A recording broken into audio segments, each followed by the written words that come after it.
السلام عليكم. وعليكم السلام محمد. كيف حالك يا سليمان؟ عساك طيب؟ الله يرضى عليك. وين يا شيخ انت الان؟ ما شاء الله. ما شاء الله تبارك الله. في المغرب في الدار البيضاء.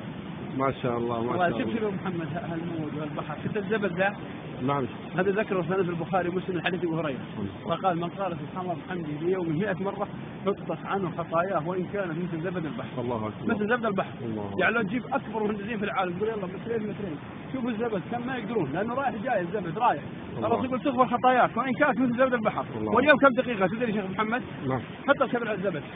تدري كم دقيقه اليوم؟ نعم.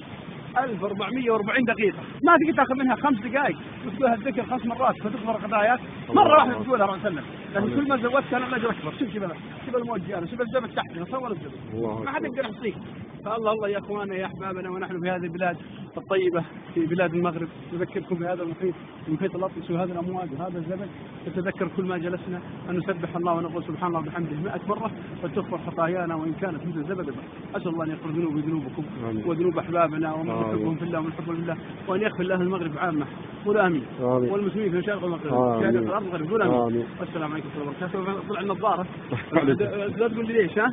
طيب يا شيخ ليش الثوب عندك ابيض من تحت؟ والله يا اخي شوف هذا بني من برا ومن جوا مثل بونتي انا، بونتي من برا بني ومن جوا ابيض صح؟ ما شاء الله. الجو بارد شوي. السلام عليكم ورحمة الله وبركاته.